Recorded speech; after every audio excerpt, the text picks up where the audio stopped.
Αγαπητοί συνέδροι, συνεχίζουμε με το τρίτο εργαστήριο για σήμερα. Μεθοδολογία παρατήρησης αποκρύψεων αστέρων από τον Βαγγέλη Τσάμι, τον Δημήτρη Καπετανάκη, τον Βασίλη Μεταλλινό και τον Απόστολο Χριστό.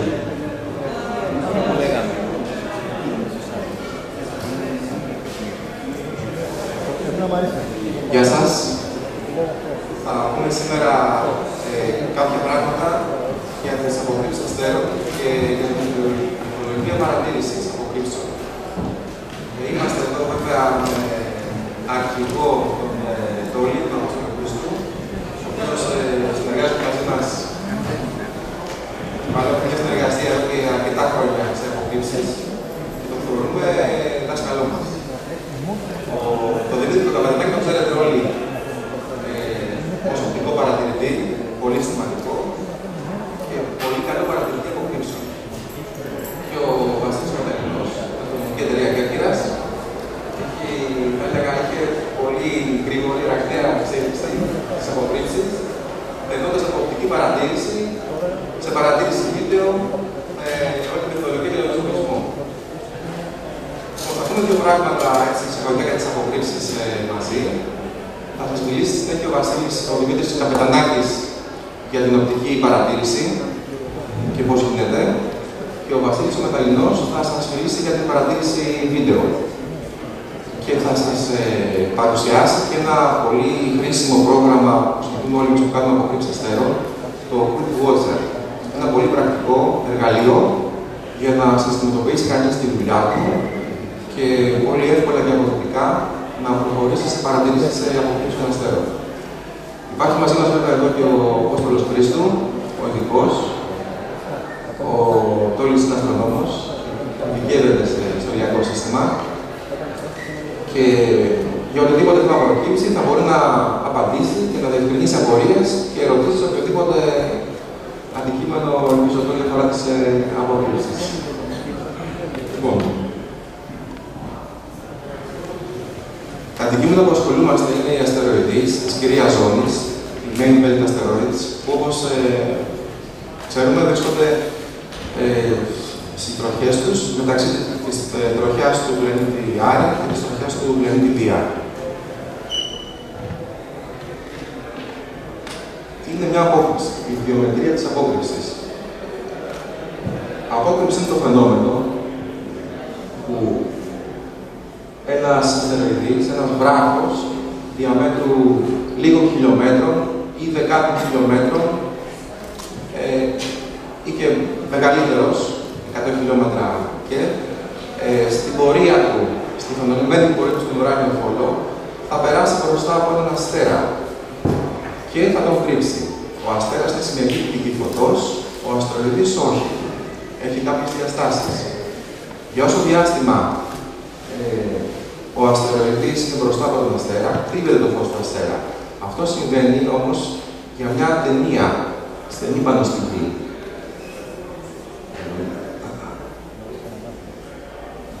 Υπάρχει ένα μονοπάτι σκιάς, όπως στις εκλήψεις ηλίου.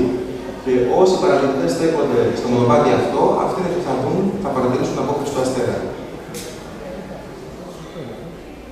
Να πω εδώ κάτι ότι αναλόγως το που θα τύχει να βρεθεί ο κάθε παρατηρητής κατά τη διάρκεια μιας απόκρυψης, θα μπορέσει να δει μικρότερη ή μεγαλύτερη διάρκεια γεγονότος στο συγκεκριμένο φαινόμενο. Βλέπετε εδώ στο μονοπάτι σκιάς πάνω στη γη παρατηρητές της θέσης A, B, C, D, E. Ο α και είναι απ' έξω, η CD είναι μέσα στο μονοπάτι που τελικά περνάει. Αυτό αντιστοιχεί στο βράχο μας, στο αστεροειδή μας, ότι αυτός που ήταν στο α δεν είχε εμπόδιση στην θέαση του αστέρα καθόλου, δεν αποκρύφθηκε ο αστέρας. Και για τους PCD, ο C στη θέση στο κέντρο είχε πιο κεντρική απόκρυψη, μεγαλύτερη διάρκεια, ενώ όσοι ήταν στα άκρα έχουν για μικρότερη διάρκεια. Η χορδή που κρύβεται, ας πούμε, το αστέρι πάνω στο αστεροειδή είναι μικρότερης διάρκειας. Γιατί κάνουμε τώρα αποκρύψεις? Γιατί παίρνουμε τα βουνά, όπως όλοι οι εραστήνες στον νόμο έχουν την τρέλα μας. Αλλά εδώ μιλάμε για περιπτώσεις που θα πάρουμε τα βουνά και θα πάμε και ένα ταξίδι μακρινά στο πουθενά, στην ερημιά, σε μέρη που δεν ξέρουμε, και να βρεθούμε κοντά στο μονοπάτι.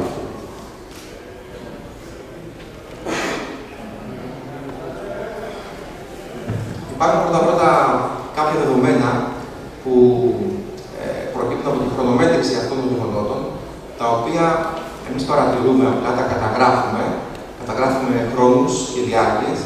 Τα δεδομένα αυτά είναι χρήσιμα στους επιστήμονες, οι οποίοι αναλύουν τα δεδομένα μας και βγάζουν συμπεράσματα σχετικά με την θέση του αστεροειδού με πάρα πολύ μεγάλη ακρίβεια, επειδή το φαινόμενο της απόκρυψης είναι, για να χρησιμοποιήσω έναν έτσι πολύ απλό όρο, ίσως φανώ, μια γουρνότριχα στη γουρνότριχα. Το λέω υπερβολικά, αλλά η θέση του αστέρα είναι ένα σημείο, μια καρφίτσα, όπως και η θέση του αστεροειδή. Όταν αυτές μια συμπέσουν, έχουμε μια πάρα πολύ μεγάλη ακρίβεια σε περιορισμό θέσης. Ακόμα όμως, μπορούν οι αστρονόμοι μετά από ανάλυση, αναλύοντας διαφορετικές χρονικές διάρκειες στο γεγονός από κάθε παρατηρητή σε διαφορετική θέση, να βγάλουν συμπεράσματα για το σχήμα και τις διαστάσεις του αστεροειδή. Μπορούν επίσης να έχουμε έννοιες για δορυφόρους αστεροειδών, αν έχουμε δύο ζευσίματα, έτσι αρχίζουμε και υποψιαζόμαστε μήπως τυχόν υπάρχει συνοδός αστεροειδή. Και επίσης υπάρχει περίπτωση, εάν από δύο διαφορετικά σημεία παρατηρηθεί απόκρυψη, από δύο μονοπάτια, στο ένα το αναμενόμενο και ταυτόχρονα και σε άλλες θέσεις μη αναμενόμενες, υπάρχουν εικόνες και αρχίζουν και ψάχνονται μετά μήπως υπάρχει συνοδός στον αστέρα. Και έχουν ανακαλυφθεί οι διπλοί αστέρες έτσι και μπαίνουν στο κατάλογο WDS των διπλών αστέρων. Οι δυσκολίες βέβαια είναι ότι θέλει αρκετή τρέλα να πας στο πουθενά. Δεν τυχαίνει πάντα να περνάει να πάτε από στο σπίτι μας ή από το μέρος που παρατηρούμε, από τον πάγκο μας, πούμε. Ευκαιρία για όλους. Πολλές φορές έχουμε πει στα αυτοκίνητα, έχουμε ξεκινήσει, έχουμε πάει ταξίδια μακρινά, που άλλες φορές έχουμε επιτυχία, άλλες αποτυχία. Τα πάντα είναι μια βοηθητική περιπέτεια. Τώρα τα επόμενα. Θα σας πω απλώς ότι τρία στοιχεία ενδιαφέρουν για κάποιον που θέλει να ασχοληθεί. Είναι πολύ σημαντικό να αναφέρει κάποιος παρατηρητής πρώτον, και αν παρατηρήθηκε απόκρυψη ή όχι και μόνον, είναι πολύ σημαντικό στοιχείο. Αν θυμηθείτε πριν τη διαφάνεια που σας έδειξα με τον αστεροειδή, το μονοπάτι και τις θέσεις που μπορεί να βρεθεί ο παρατηρητής, αν κάποιος παρατηρητής πει ότι εδώ στη θέση αυτή δεν παρατηρήθηκε απόκρυψη και 20 χιλιόμετρα πιο κάτω κάποιος πει ναι, και θα απόκρυψη τέτοια τόσο, πάση περιπτώσει από την αρνητική παρατήρηση ότι εδώ δεν έγινε ορατή, βγαίνει ένα όριο, ένα άλλο φράγμα στις διαστάσεις του αστεροειδούς. Οπότε είναι σημαντική και η αρνητική παρατήρηση. Μετά έχει σημασία η διάρκεια της απόκρυψης.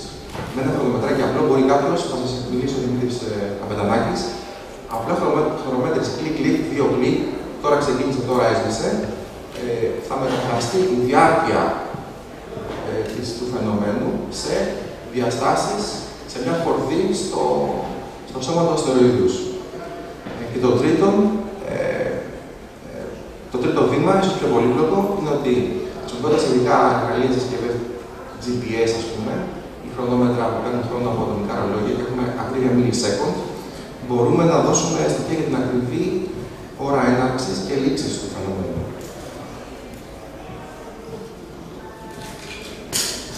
Προχωράω πολύ γρήγορα. Θα σας δείξω λίγο έτσι για το εξοπλισμό βίντεο.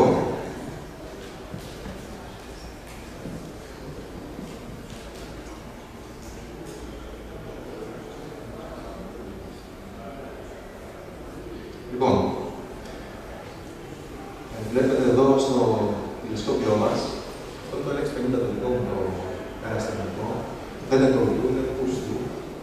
Βάζουμε αυτή την κάμερα που πάτε. Αυτή είναι η δεύτερη κάμερα που χρησιμοποιούμε κατεξοχήν παγκοσμίως όσοι κάνουμε αποκρύψεις αστέρων, αλλά και καταγραφή διατόλων. Είναι ευαίσθητες κάμερες. Και έχουμε, ας πούμε, στο δεκάιντσο, το τηλεσκόπιό μου, από Αθήνα, μπορώ να έχω σε βίντεο αστέρι Mach 12,3 να το βλέπεις live 24 frames per second να σπιντηρίζει. Τώρα στο αστέρι 12,3 Mach. Στον Πάρνα, βέβαια, ή αλλού σε βουνό έχουμε πολύ πιο μικρά αστέρια, έχουμε 13 Mach και σε πιο μεγάλα τηλεσκόπια πάμε πιο βαθιά. Εδώ, δύο εργαλεία. Υπάρχει το κουτάκι αυτό, είναι συσκευή εισαγωγής χρόνου GPS στο βίντεο.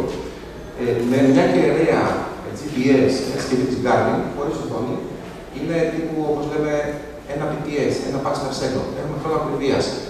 Το σήμα της κεραίας μπαίνει στο κουτάκι αυτό που έχει κατασκευαστεί ειδικά για να κάνει διόρθωση ακριβίας του χρόνου που καταγράφεται.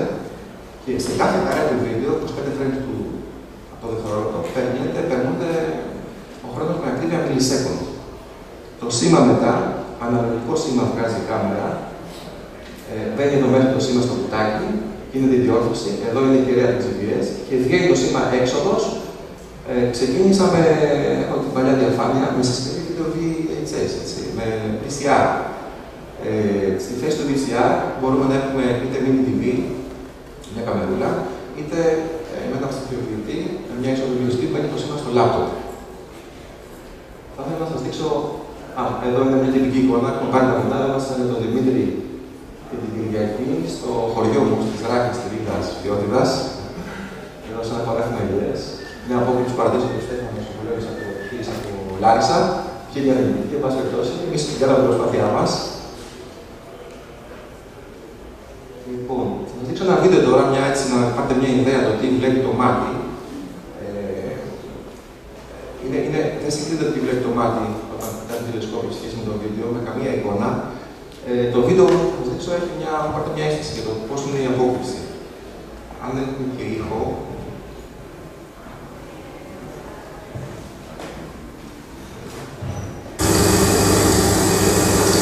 Λοιπόν, στη διάρκεια του λεπτού αυτού μάλλον θα γίνει η απόκρυψη. 10, 9, 8, 7, 6, 5, 4, 3, 2, 1.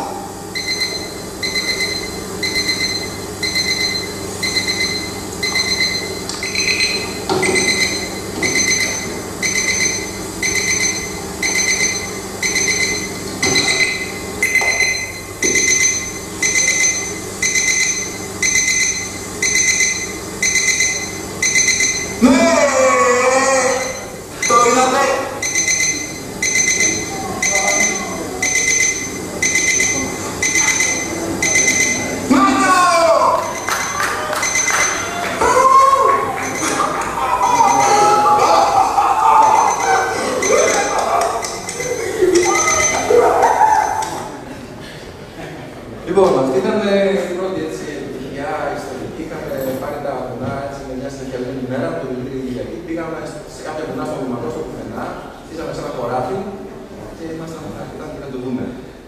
Να σας σημειώσω εδώ, αυτές οι τρεις γραμμές είναι που βγάζει κάθε νέα συσκευή.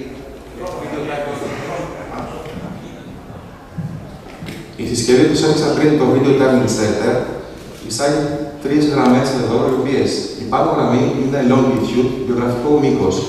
Είμαστε σε μήκος 22 μοίρες και 22,91 ανατολικό. Το latitude είναι το γεωγραφικό πλάτος, 38 μοίρες, 57 πρώτα, 02 κτλ. Και κάτω είναι ο χρόνος. Στην γραμμή του χρόνου βλέπετε έτος 2007, ένατος μήνας Σεπτέμβριος, 10 Σεπτεμβρίου 2007, ώρα UT 8, 20 και 51 το βράδυ και 8 η ώρα και 51 και 43, συγγνώμη, 8 το βράδυ, 51 και 43, G, ένας κωδικός εδώ και 912 χιλιοστά δευτερολέπτου. Οπότε το κάθε frame μετά που αναλύσαμε έχουμε χρόνο σε millisecond.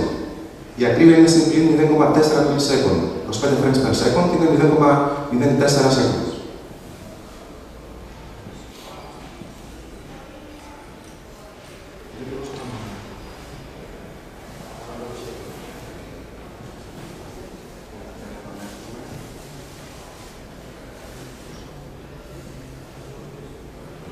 Θα ήθελα να σας πω πολύ σύντομα για μια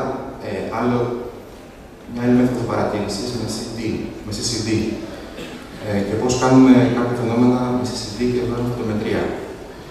Υπάρχουν τρεις βασικά μέθοδοι για να κάνουμε λήψη CCD. Η πρώτη μέθοδος είναι όπως τη λέγω μέθοδος πολυβόλων.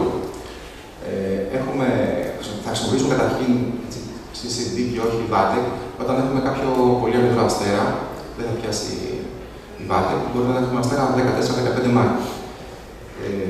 Λοιπόν, η πρώτη μέθοδος παίρνουμε όσο μπορούμε πολλές γρήγορες λήψεις, ώστε να έχουμε τον Αστέρα αξιοπρεπώς καταγεγραμμένο και να έχουμε ένα time resolution, να έχουμε αρκετά δηλαδή καρέ μέσα στην αναμενόμενη διάρκεια απόκρυψης, ώστε να βγάλουμε μετά την διάρκεια της απόκρυψης που μας ενδιαφέρει.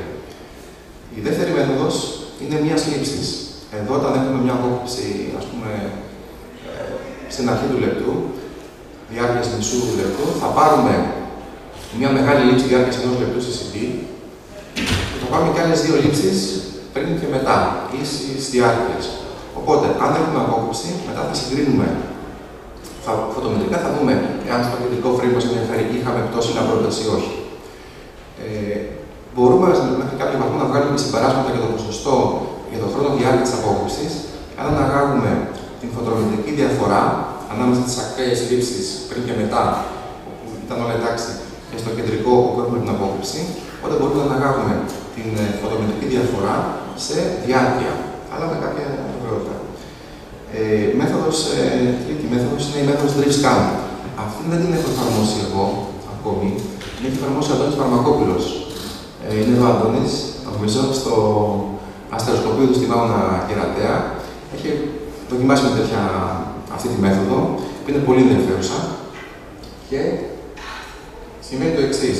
Σταματάμε, θα σας δείξω μια εικόνα μετά να δείτε, σταματάμε το μοτέρ του τηλεσκοπείου την ώρα της απόκρυψης. Έτσι, σταματάμε το μοτέρ. Τι έχουμε, ακίνη τηλεσκόπιο, τα αστέρια γράφουν trails, star trails. Ο αστέρας που μας ενδιαφέρει, εάν γίνει απόκρυψη, θα έχουμε ένα trail όπως όλα τα άλλα, αλλά στο trail του αστέρα θα έχουμε μια διακόπη, ένα μαύρο κενό, που θα είναι η απόκρυψη.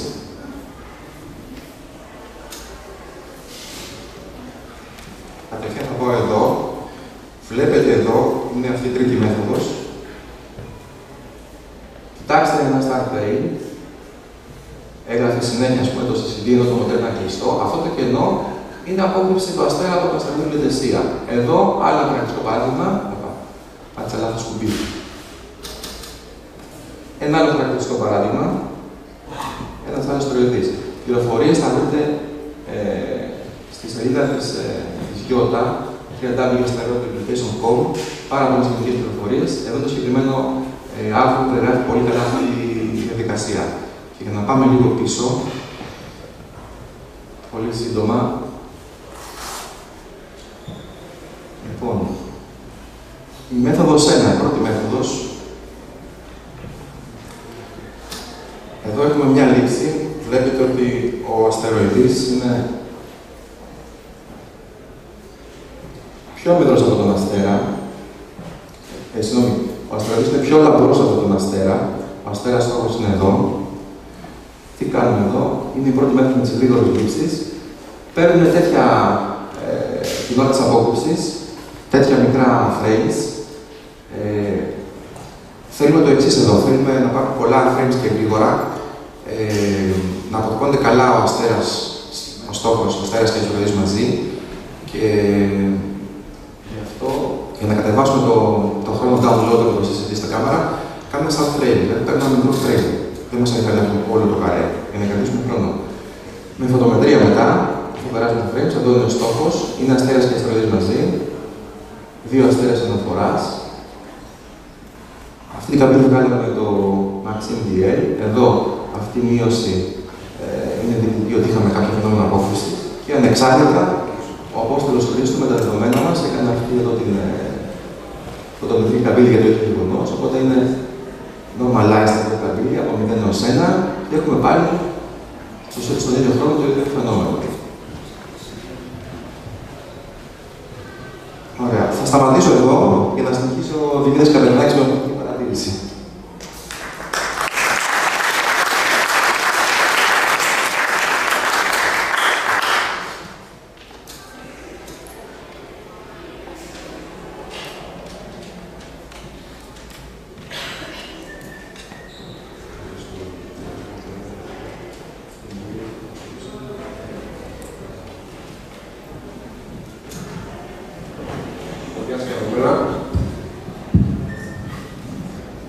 Θα δούμε μαζί μια διαδικασία που κάνω εγώ για την παρατήρηση και την καταγραφή αποκρύψεων, η οποία όπως θα διαπιστώσετε είναι πάρα πολύ απλή, δεν απαιτεί υπολογιστή. τουρίστες, παρά μόνο για την πρόσβαση σε μερικά site για να τυπώσουμε χάρτες.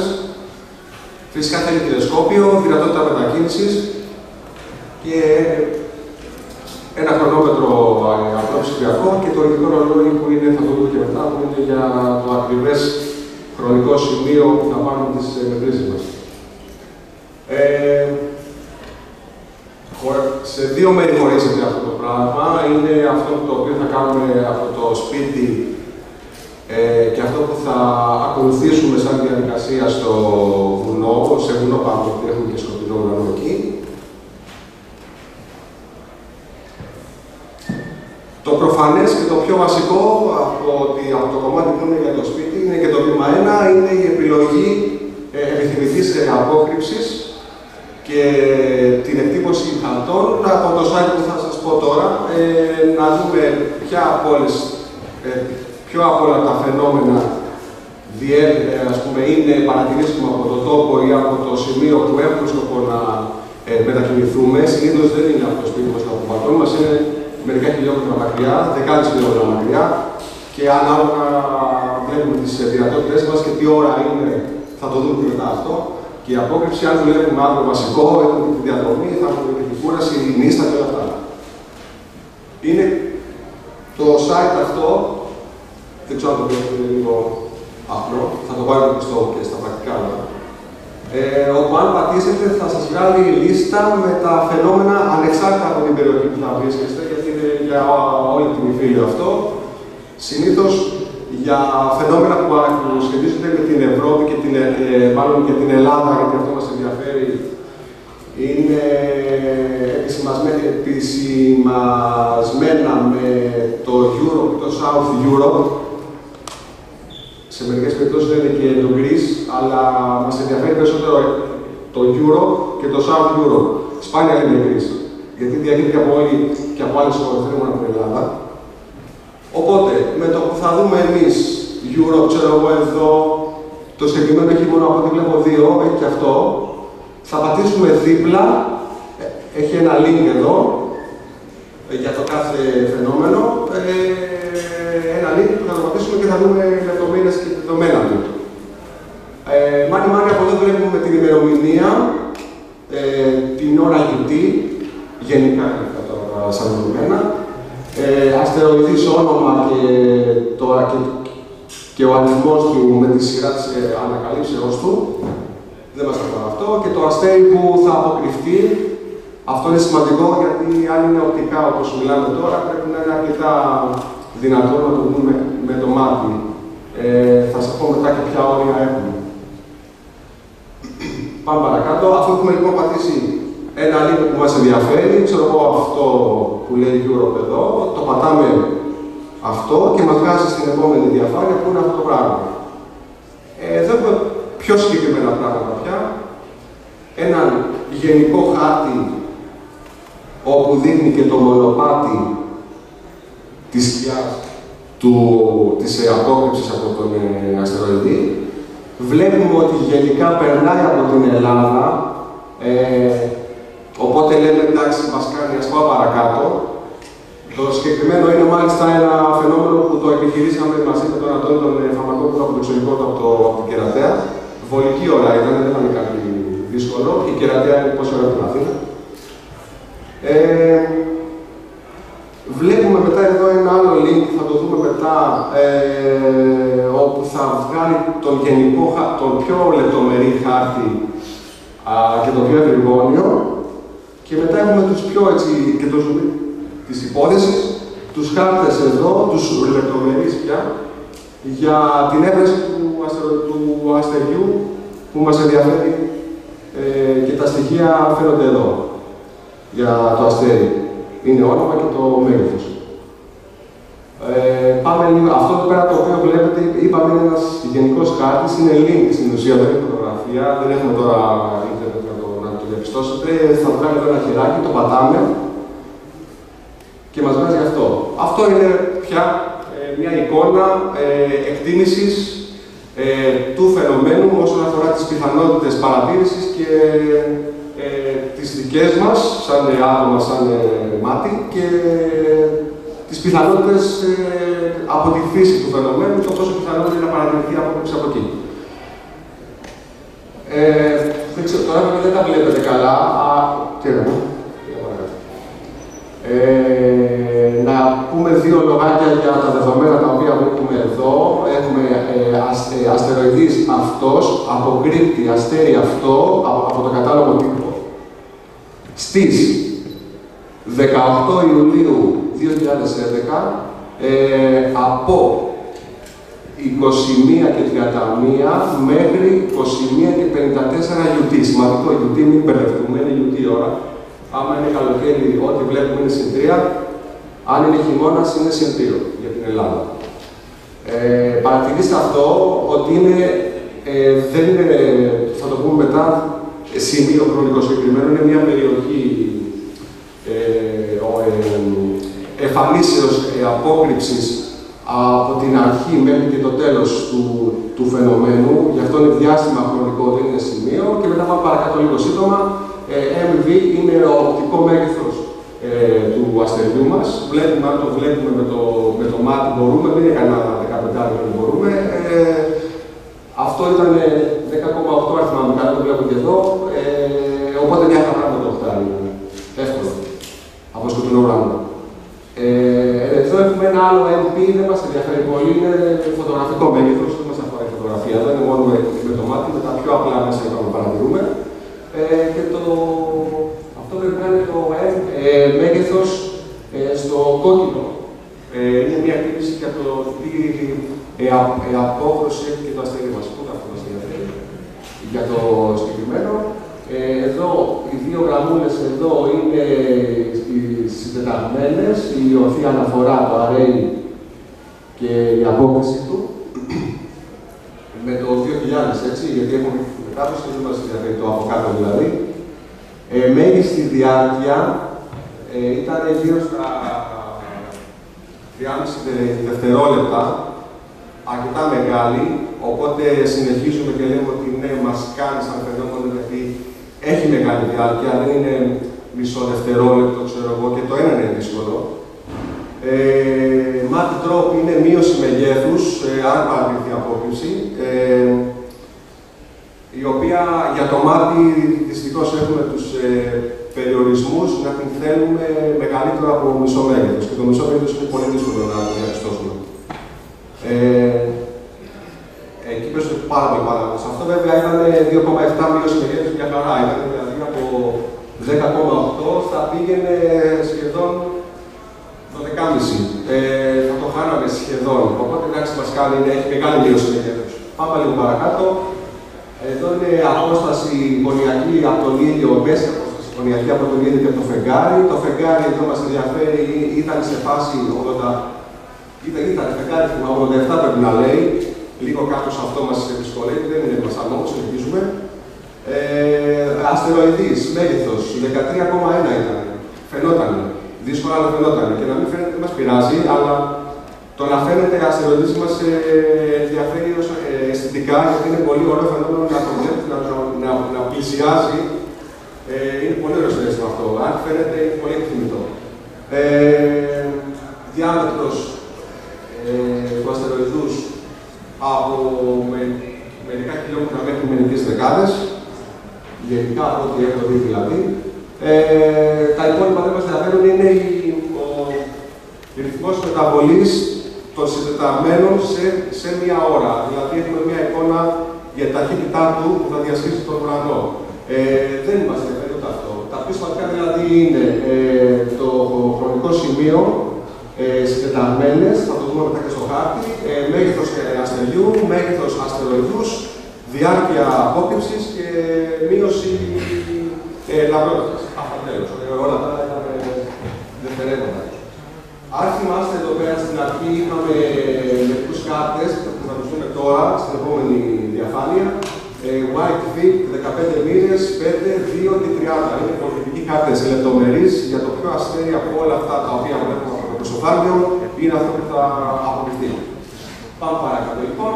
Πάμε λοιπόν στο Detailed Maps. Γενικός χάρτης, εκεί πέρα έχουμε μια πιο σαφή εικόνα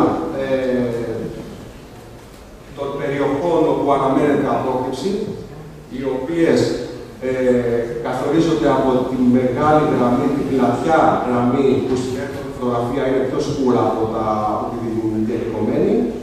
Αυτό που κοιτάμε είναι να βρισκόμαστε όσο γίνεται μέσα στο μονοπάτι της πλατιάς γραμμής. Έχουμε πιο πολλές πιθανότητες. Δεν σημαίνει ότι θα τη δούμε έτσι, απλά τις πιθανότητες να τη δούμε πιο πολλές. Και οι διαδικομένες είναι η αβεβαιότητα. Η αβεβαιότητα του φαινομένου. Δηλαδή είναι ένα δευτερεύον μονοπάτι στο οποίο παίζει έτσι, η μεσαία γραμμή. Από πάνω δεν αλλάζει κάτι, πάλι έχουμε δεδομένα που σας είπα. Απλά εδώ πέρα διαφορά με το προηγούμενο είναι ότι έχουμε πιο σωματισμένο χάρτη και μπορούμε πιο εύκολα να επιλέξουμε την περιοχή που θα πάμε για να παρατηρήσουμε την απόκρυψη. Πάμε παρακάτω. Τυπώνουμε χάρτες, μας βολεύουν, απαραίτητοι. Πάμε στο εύρη πεδίο, το νεατικό χάρτη που είχαμε δει στους συνδέσμους. Βλέπουμε περίπου τους αστερισμούς, βλέπουμε κάποια μεσκέ εδώ πέρα, μη 10, μη 5. Ο αστερισμός αυτός τώρα, δεν θυμάμαι πίσω, πρέπει να είναι στον υδροχό. Δεν θυμάμαι. Αυτό είναι αετός, ο υδροχός, νομίζω. Δεν το λέει πέρα κάπου, αυτά είναι καλά για να συνόμαστε μεταξύ μας. Το μεσαίο σταθμουδάκι αυτό είναι και η θέση του αστεριού υπό απόκρυψη και το ορθογώνιο αυτό είναι το πεδίο του επομένου χάρτη. Αυτό το λέει πολύ. Δηλαδή, αν θυμηθείτε τώρα το αστεράκι αυτό και το αστεράκι αυτό, στον επόμενο χάρτη είναι αυτό και αυτό. Έχουμε ζουμάρι και φαίνεται και το επόμενο ορθογώνιο που είναι ο επόμενος χάρτης. Ποιο ζουμάρι, αυτό πράγμα γίνεται δηλαδή. Από το ευρύ πεδίο που πάει στις 15 μήνες. Τυπώνουμε και αυτό, πάμε παρακάτω, στις 5 μήνες, πιο ζουμάρι, πιο πολύ ζουμί, πιο πολλά αστέρια, πιο αμυδρά αστέρια. Και ο επόμενος χάρτης αυτό με το ορθογώνιο. Το αστεράκι φαίνεται ήδη από το χάρτη αυτό. Πολύ θετικό αυτό, να φαίνεται αστέρι από ευρυγόνιους χάρτες. Μας βολεύει. Πάμε παρακάτω, στις 2 μοίρες, πια έχουμε αστέρια μέχρι 14 βλέπω το μέγεθος. Το αστεράκι πια, εντάξει, βγάζει μάτι να το, εδώ. Από την εμπειρία σας λέω ότι δεν θα χρειαστεί άλλος χάρτης, αλλά εντάξει, άμα θέλουμε τυπώνουμε, βλέπουμε δηλαδή ήδη αστέρια εδώ, βλέπουμε αστεράκι 14 μέγεθος, το πιο αμυδρό, τι άλλο θέλουμε τώρα. Στα πιο αμυδρά αστέρια υπό απόκρυψη κάνουμε και τον επόμενο, αλλά εδώ πέρα δεν θα χρειαστεί. Παρ' όλα αυτά, δείχνουμε και το τελευταίο που είναι μισή μοίρα πεδίο. Εντάξει, εδώ έχουμε μέχρι 16 μέγεθος αστέρια, δεν μας τυχαία. Με τίποτα, με τη συγκεκριμένη διάμετρο του τηλεσκοπίου, που είναι 8 ώρες. Θα το δούμε και μετά. Λοιπόν, δεύτερο βήμα. Σαν παρατηρητές έχουμε έναν χάρτη εμείς, όπου το χρησιμοποιούμε για την χειροκίνητη έβρεση αντικειμένων, βαθέως ουρανού. Έχουμε εξοικειωθεί με τον χάρτη, το δικό μας, του έχουμε πάρει τον αέρα, δεν υπάρχει αντικείμενο που να μην το βρούμε με τον χάρτη αυτόν, γι' αυτό και θα το χρησιμοποιήσουμε για την απόκρυψη. Γιατί όπως λέγαμε από τους χάρτες προηγούμενους, ναι, με την λεπτομέρεια, αλλά είναι πολύ ασαφής. Δηλαδή, το μειονέκτημά τους είναι ότι μερικά άστρα είναι όλα, δείχνονται όλα πολύ ισομεγεθή. Οπότε δεν μας βολεύει πολύ αυτός ο χάρτης. Μας βολεύει μόνο στη λεπτομέρεια που θα δούμε το συγκεκριμένο αστέρι. Για να φτάσουμε στην ευρύτερη περιοχή του αστέρα, χρησιμοποιούμε τον δικό μας χάρτη που το ξέρουμε και τον κατέχουμε. Γι' αυτό λέω εδώ πέρα ότι επισημαίνουμε την θέση του υποαπόκρυψη αστέρα στον χάρτη μας. Και μετά πάμε στο λεπτομερή για το αστέρι το συγκεκριμένο. Θα χρησιμοποιήσουμε τις συντεταγμένες του αστεριού μας, εδώ, την οροφή και την απόκρυψη. Γι' αυτό και τα έχουμε επισημάνει. Δείχνουμε και τον χάρτη μας εδώ, δεν έχει σημασία από τους χάρτες είναι, αρκεί να είναι λεπτομερής, να μας δείχνει αστέρια γενικά από 8 μέχρι 9,5 μάτ. Είναι καλό, δεν είναι μόνο αυτός, είναι και ο Millennium Star Atlas, είναι και ο Hera. Πάντως είναι χάρτες λεπτομερείς που μας κάνουν. Τώρα δεν χρειάζεται να είναι. Απλά αυτός είναι το οποίο εγώ. Αυτός λοιπόν συνοδεύεται από μια κλίμακα διάφανη, ας πούμε, όπου έχει κάποιες γραμμούλες για την ακριβή έβρεση των συντεταγμένων οποιοδήποτε σημείο πάνω στο χάρτη, για να εντοπίσουμε κομήτες που δεν έχουν και συγκεκριμένη θέση, έχουν και γυρνάνε αυτοί, να εντοπίσουμε αστεροειδείς, οποιοδήποτε αντικείμενο θέλουμε με συγκεκριμένες συντεταγμένες. Χρησιμοποιούμε την διαφάνεια σαν να παίζουμε ναυμαχία. Είναι το πλάτος και το μήκος. Είναι χ-ψ. Έτσι, αυτό το πράγμα είναι εδώ. Έχουμε ταυτίσει την διαφάνεια πάνω στον χάρτη. Έχουμε φτάσει στη σωστή σελίδα, όπου ξέρουμε ότι στη σελίδα αυτή, την πολύ γενική, έχουμε μέσα το αστέρι, όχι σαν σηματάκι, αλλά ότι μέσα εκεί βρίσκεται το αστέρι μας. Γιατί είναι 10 μέγεθος, δεν το έχει μέσα. Έτσι. Απλά επισημαίνουμε την θέση. Αυτό είναι σημαντικό. Μην μπερδευτούμε ότι ψάχνουμε αστέρι επισημασμένο στο χάρτη ήδη. Όχι, μόνο μια θέση σημαντικό. Χρησιμοποιούμε λοιπόν και τη διαφάνεια, την ταυτίζουμε σαν λέει πάνω στο χάρτη, διαβάζουμε από την αρχική σελίδα τις συντεταγμένες του. Λέμε εδώ πέρα έχουμε την οροφή αναφορά, εδώ έχουμε την απόκληση, σαν να παίζουμε ναυμαχία, έχουμε ξέρω εγώ, χ-άξονας εδώ, ψ εδώ, έχουμε ένα μικρό πραγματάκι που δεν καταστρέφει τη διαφάνεια, του κάνουμε μία γραμμούλα, είναι διαφάνεια δεν πέρασε από τίποτα, γι' αυτό και να τις κάνουμε ζημιά. Την πιέζουμε λιγάκι, αφήνει από κάτω από το χαρτί ένα σημαδάκι και μετά με το σημαδάκι αυτό επισημαίνουμε με το στυλό μας τη θέση, παραλαμβάνω ότι δεν φαίνεται, του αστεριού, του υποαπόκρυψη αστεριού. Θα χρησιμοποιήσουμε τώρα τον χάρτη που τον ξέρουμε να φτάσουμε εκεί. Έτσι. Αγνοώντας προς το παρόν τους χάρτες όπου έχουν τυπώσει από πριν από το site αυτό. Έτσι. Άπεσε το σύστημα. Δεν το πέσει καλά, ήταν ωραίο.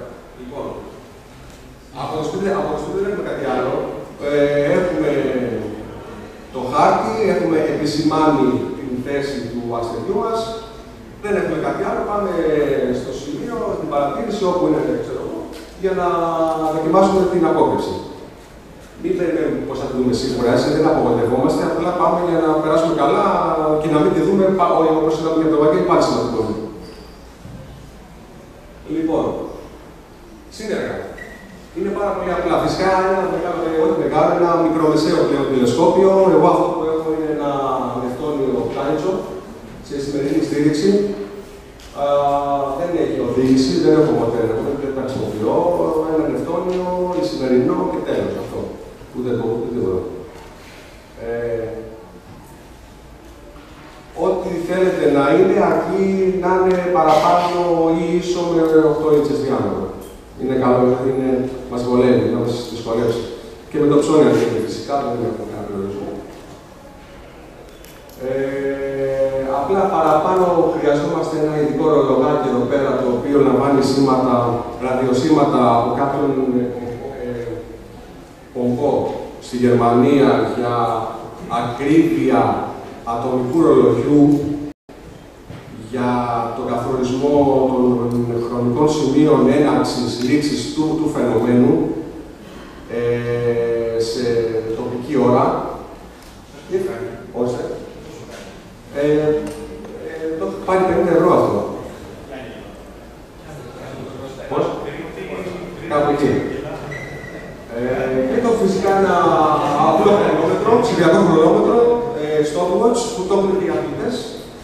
Έχει δύο κουμπάκια στο start και split reset. Δύο κουμπάκια έχουμε, δεν έχει αυτό, είναι πάρα πολύ φθηνό. Και το χάρτη μας φυσικά. Και φέρνουμε για το βουνό. Τι πρέπει να κάνουμε στο βουνό, αν φτάνουμε. Είναι πολύ σημαντικό να φτάσουμε, όταν είναι Βαγγέλη, πέρα το βουνό, να να φτάσουμε 2 ώρες πριν, όχι ότι μας χρειάζεται 2 ώρες πριν, απλά για να μην έχουμε άγχος. Είναι ένα φαινόμενο το οποίο, ας πούμε, πως δεν είναι σίγουρη λάθη, άμα κάνουμε κάτι που χάθηκε, δεν θα ξαναγυρίσει πίσω ο αστεροειδής, απλά θα περιμένουμε και για το επόμενο, αν πάει κάτι στραβά. 2 ώρες πριν, να έχουμε την ησυχία μας για να αναστήσουμε, να βρούμε και το αστέρι, που είναι αυτό και το πιο δύσκολο στην διαδικασία αυτή, και να περιμένουμε. Στείλουμε στηρίξεις, τηλεσκόπια, όλα αυτά, τραπεζάκια, χάρτες και αυτά όλα. Πολύ σημαντικό που έχει συμβεί να βλέπουμε αστέρι, ναι μεν, αλλά να φαίνεται και μετά από τις 2 ώρες. Μην δεις πίσω από κανένα βέβαιο. Το έχω πάθει και ήμουν πάλι από την Ισπερινή όπως είναι για να το ξαναβρω. Να έχουμε, ρε παιδί μου, ένα μεγάλο πεδίο, να το ξέρουμε. Και σε 2 ώρες πάλι να φαίνεται, μην μέσα να πεις κανένα βέβαιο. Να φυσικά εμπόδια, όχι. Ρυθμίζουμε τη συνηθήρη, αυτό που σας έδειξα πριν που κάνει 50 ευρώ, 1 λεπτό πριν από την έναρξη του φαινομένου, η οποία έναρξη καθορίζεται από τη χρονική περιοχή, αυτή εδώ. Σημειώνουμε αυτή την ώρα έναρξη στο χαρτί μας, σε τοπική ώρα για να μην μπερδευόμαστε, και το ονομάζουμε εδώ πέρα α. Στην επόμενη διαφάνεια θα είναι καλύτερα. Εδώ έχουμε την περιοχή που σας είπα πριν, από 9.30 περίπου UT μέχρι τις 10 παρα 5 UT. Ποιο χρονικό σημείο θα του βάλω εγώ για το εξυπηρετήρι μου? Αυτό είναι περιοχή, δεν είναι σημείο. Θα καθοριστεί από τον χάρτη. Και σου λέει εδώ ότι αυτά εδώ πέρα που επισημαίνω με τα τετραγωνάκια είναι λεπτά. Είναι δηλαδή η περιοχή από το 31 λεπτά μέχρι 54 λεπτά. Αυτό που μας ενδιαφέρει εδώ, δηλαδή στην Ευρώπη, είναι από 33, 34, 35, 36, 37. Στην Γερατέα είχα βάλει εγώ 36 και 30 δευτερόλεπτα. Γιατί βλέπω πως είναι στη μέση, οπότε είχα βάλει εγώ ξυπνητήρι 36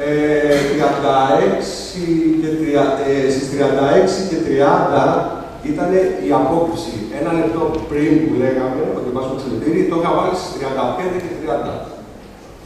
Έτσι. Και την ανέμενα 1 λεπτό μετά. Οκ. Πάμε παρακάτω. Χρήση του χάρτη, αυτό που λέγαμε, και των αστροαναμάτων για να φτάσουμε σε λαβόρο άστρο κοντά στην περιοχή που μας ενδιαφέρει. Η περιοχή είναι αυτή εδώ, με το αστεράκι που το έχουμε σημάνει, με την θέση του μάλλον που την έχουμε σημάνει με το στυλό. Βλέπουμε από το χάρτη ποιο αστερί λαβόρο είναι κοντά. Επειδή έχουμε εξοικειωθεί, είπαμε, βλέπουμε αυτό, ναι, και θα φτάσω από εκεί πέρα. Αστροάναματα το έχω επισημάνει. Γενικά, επειδή δεν έχουμε χρόνο, θα πούμε ότι υπάρχουν αστροάναματα 2 ειδών. Αυτά τα οποία γίνονται από το ψώνιαν συρρήξης, όπου δεν ξέρουμε βορρά-νότο, δύση-ανατολή, ξέρουμε το ψώνιαν που το δικό μας πάνω κάτω είναι άλλο από το πάνω κάτω του ουρανού, οπότε δεν ισχύει το πάνω κάτω.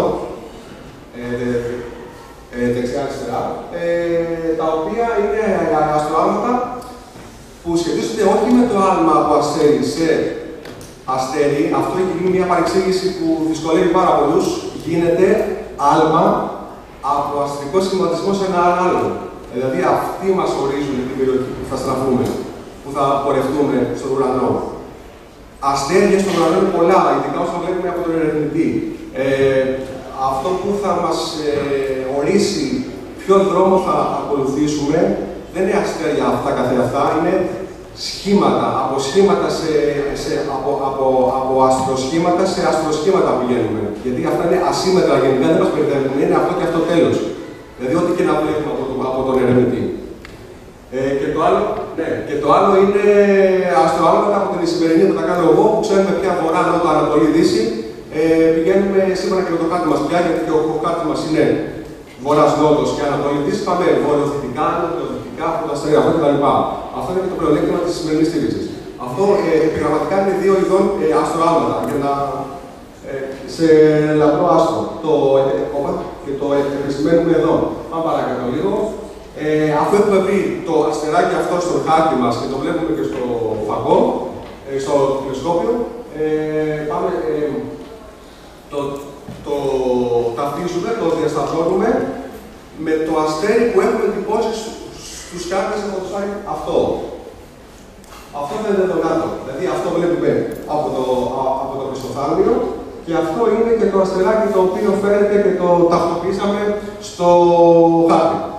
Βλέπετε και το σηματάκι αυτό που είναι ίδιο με αυτό, οπότε μας βοηθάει πάρα πολύ. Πάμε παρακάτω στο πιο λεπτομερή χάρτη. Συνεχίζουμε αστροάλματα. Από το χάρτη μας κανονικά πηγαίνουμε σε πιο αστεράκια που είναι πιο κοντά προς την περιοχή που μας ενδιαφέρει. Συνεχίζοντας να ταυτίσουμε ό,τι αστεράκια βλέπουμε στο χάρτη μας με τα αστεράκια που θα υπάρχουν στο χάρτη του site. Αυτό που λέγαμε με τη λεπτομέρεια, με τα αμυδρά. Okay. Στο τέλος έχουμε φτάσει σε πολύ κοντινά αστεράκια που απέχουν μόνο μερικά λεπτά της γωνίας από τη θέση που μας ενδιαφέρει. Και πια έχουμε φτάσει, χαιρόμαστε για αυτά, έχουμε φτάσει σε δύο πάρα πολύ κοντινά, εδώ και εδώ, να και η θέση, να το, και λέμε πια, το πετάμε το χάρτη το δικό μας, αυτό που έχουμε, και πηγαίνουμε πια μόνο με τον τυπωμένο, γιατί αυτός έχει τα πιο αμυδρά που θα μας πάρει τελικά στο συγκεκριμένο άστρο. Πάμε λοιπόν από το πιστοφάνιο κάνουμε πλέον, έτσι, δεν κάνουμε από το ερευνητή, δεν φαίνεται πια αυτά, εκεί. Πάμε από εδώ, πάμε με τα 2-3 αυτά εδώ πέρα και πηγαίνουμε στο αστέρι που μας ενδιαφέρει. Πάμε παρακάτω λίγο σύντομα. Το μόνο που απομένει θα σου άμεσα αυτό, εντάξει, αυτό το είπαμε. Λάβετε υπόψη ότι ενδέχεται και να βλέπετε και τον αστεροειδή, ο οποίος κινείται πάρα πολύ αργά. Μην περιμένετε ότι αυτό είναι αστέρι, μην μπερδευτείτε, αστεροειδής είναι και να χαίρεστε. Λοιπόν, τελευταία λεπτά, απομένουν λίγα λεπτά, χτυπάει ξυπνητήρι. Με το που θα χτυπήσει το ξυπνητήρι 1 λεπτό πριν, από το χρονόμετρο πατάμε start. Start. Περιμένουμε την απόκριση από στιγμή σε στιγμή και με τον δείκτη έτοιμο να πατήσει το split lap. Δεν πατάμε στο split lap από το χρονόμετρο πατάμε. Αποκρύβεται split lap πάτημα. Και έχει γίνει η απόκρυψη. Μένουμε ψύχρεμοι, δεν φωνάζουμε, δεν κουνιόμαστε, συνεχίζουμε το φαινόμενο και την καταγραφή του. Φαίνεται κάποιο ύπνος, φαίνεται αστεροειδής, φαίνεται διπλό αστέρι, κάτι δεν είναι ότι έφυγε και τελείωσε. Για να δούμε ό,τι παραπάνω βλέπουμε είναι καλό σαν εμπειρία. Λοιπόν, όταν ξαναεπανεμφανιστεί, δεν απομακρυνόμαστε, βλέπουμε λιγάκι παραπάνω, πας και είναι διπλός αυτός και έχει ένα άλλο συνοδό και πηγαίνει έτσι. Δεν θα το καταγράψουμε, βέβαια, δεν θα έχουμε μέσα για να το καταγράψουμε. Μήπως έχουμε διπλή απόκρυψη απλά στην αναφορά. Επανεμφανίζεται και πατάμε stop. Δεν κάνουμε τίποτα. Αφού πατήσουμε stop, δεν πατάμε τίποτα άλλο, σημειώνουμε την ώρα που πατήσαμε το split lap, σημειώνουμε στο χαρτί και το ονομάζουμε β, σημειώνουμε, πατάμε μετά το stop για να μας βγάλει μια άλλη ένδειξη, τη συνολική πια που τη λέμε γ, προσθέτουμε α συν β για να δούμε την ακριβή ώρα της απόκρυψης, της εμφάνισης της απόκρυψης, της έναρξης μάλλον. Για τη διάρκεια της είναι γ πλην β. Τα αναγκαστικά μας δώσουν ρόλο για να βάλουμε και τα ασφάλματα λόγω αυτών στις τελικές μετρήσεις, που συνήθως είναι μισό δευτερόλεπτο. Αυτό γίνεται από δοκιμές για τον καθένα μας, είναι μια παράμετρος που διαφέρει από άτομο σε άτομο και υποβάλλουμε τις μετρήσεις μας στο παρακάτω site. Θα το δούμε και στα πρακτικά τώρα που φαίνεται αυτό. Υποβολή, θετική, αρνητική, από που το είδαμε, συνδεταγμένες, τα πάντα. Εδώ πέρα είναι τα λεπτά, διάμετρο τηλεσκοπίου, μεγέθυνση, ό,τι παράμετρο έχουμε βάλει θα τα βάλουμε εδώ πέρα για να τα στείλουμε. Αυτά. Ευχαριστώ πάρα πολύ.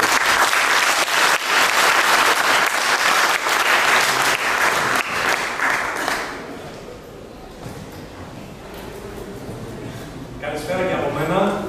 Δεν θα σας κουράσω πολύ. Επειδή πολλοί μπορεί να αποθαρρυνθήκατε λίγο να μπείτε στο site της Γιώτα ή όσοι μπείτε στο site της Γιώτα, θα χαθείτε λίγο, γιατί είναι λίγο μπερδεμένα. Κάποιοι προγραμματιστές έχουν κάτσει και έχουν φτιάξει ένα πολύ καλό προγραμματάκι, πολύ χρήσιμο, πολύ εύκολο. Το προγραμματάκι λέγεται Occult Watcher, για για όσοι το γνωρίζετε, μπορείτε να το δείτε πάνω. Είναι δωρεάν και περιέχει όλες τις αποκρύψεις, τα πάντα, ό,τι περνάει από πάνω μας. Καταρχάς, η πρώτη επιλογή που έχει είναι να ορίσουμε το γεωγραφικό μας μήκος-πλάτος. Εδώ, όπως μπορείτε να δείτε, έχουμε γεωγραφικό μήκος-πλάτος 23, 57 και 36-30, είναι τα Χανιά. Αν δείτε και εδώ, το έχουμε ήδη περασμένο.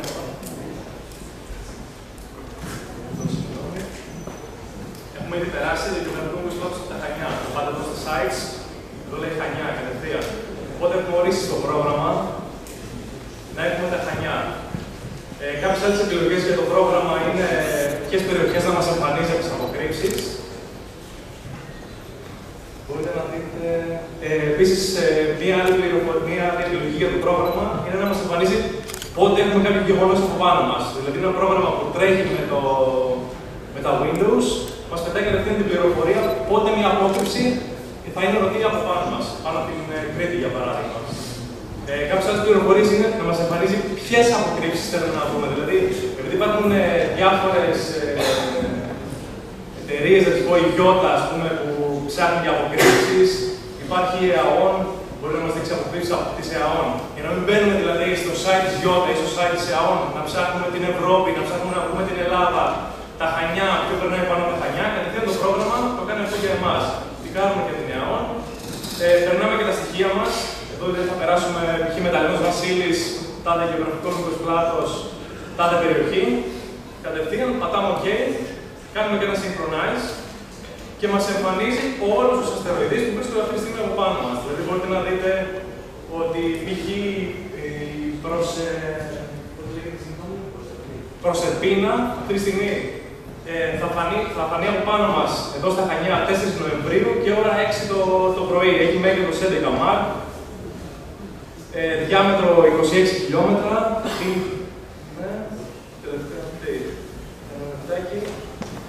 Επίσης, μας δίνει άλλες πληροφορίες, δηλαδή πόσο είναι η μέγιστη λαμπρότητα του αστεροειδή, η μέγιστη λαμπρότητα του αστέρα.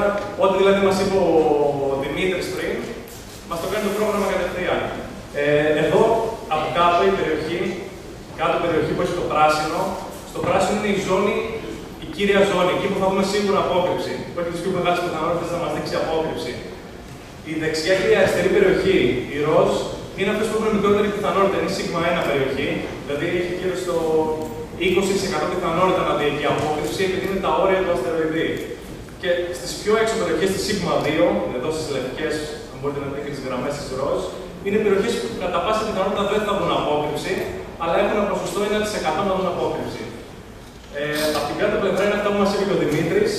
Μας εμφανίζει δηλαδή τα μεγέθη του αστέρα, τα μεγέθη του αστεροειδή, όλες τις πληροφορίες. Και παρακάτω τα 4 κουμπάκια, αν τα πατήσουμε, θα μας πάει κατευθείαν στο site της Γιώτα. Δηλαδή, να πούμε, αφού μας έδειξε πριν ο Δημήτρης, κατευθείαν θα μας πάει, θα μας δείξει το χάρτη. Αυτό μας έλεγε ο Δημήτρης. Δηλαδή, εδώ, αν δείτε, μας δείχνει πάνω από τα Χανιά ότι υπάρχει απόκρυψη. Απλά σε πολύ, για να μην παιδευόμαστε, αυτό μας έδειχνε ο Δημήτρης. Επίσης, μπορεί να μας δείξει κατευθείαν στο Google Earth, ώστε να μπορέσουμε να βρούμε πού θέλουμε να πάμε για παρατήρηση. Δηλαδή, αυτό είναι το πιο σημαντικό. Δεν σημαίνει ότι επειδή είμαι εγώ στα Χανιά, η απόκρυψη θα έρθει στα Χανιά. Πρέπει εγώ να κυνηγήσω το σημείο της περιοχής, το πράσινο, ώστε να δούμε την απόκρυψη. Οπότε, αν κάνουμε δεξί κλικ πάνω, μας εμφανίζει κάποιες επιλογές.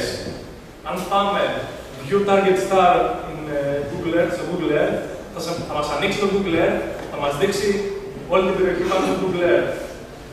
Ώστε να ξέρουμε πού να πάμε. Αυτό είναι το πιο σημαντικό του ταξιδιού. Να πάμε να βρούμε το σημείο που θα στήσουμε. Χωρίς αυτό, δεν μπορούμε να κάνουμε τίποτα. Δεν μπορούμε να κυνηγήσουμε απόκρυψη.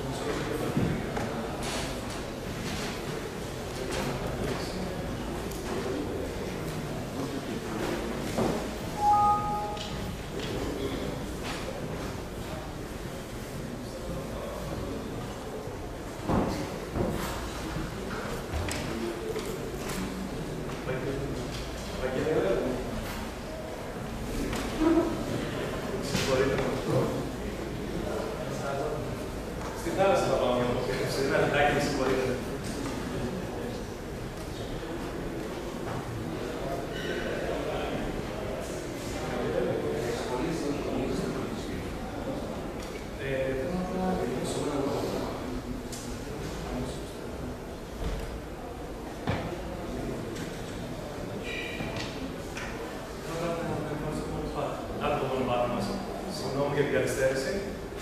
Εδώ μπορείτε να δείτε πώς μας εμφανίζει στο Google Earth.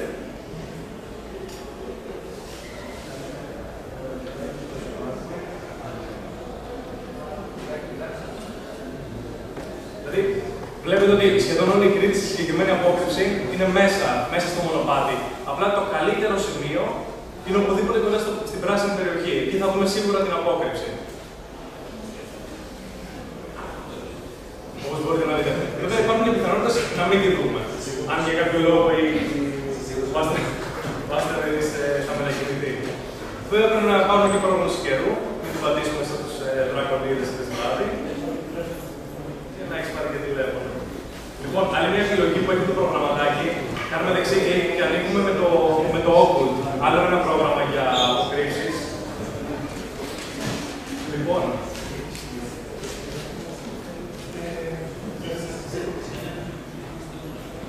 ναι, τώρα τελειώσω.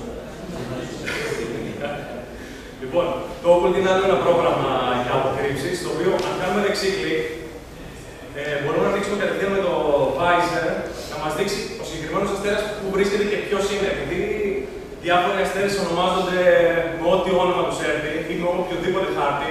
Δηλαδή, μπορεί να έχουμε εμείς χάρτη UCAC και αυτό να το εμφανίζει σε χάρτη UCAC 3 ή να το εμφανίζει σε Tycho. Οπότε, μέσω του προγράμματος μπορούμε να ανοίξουμε με το Visor.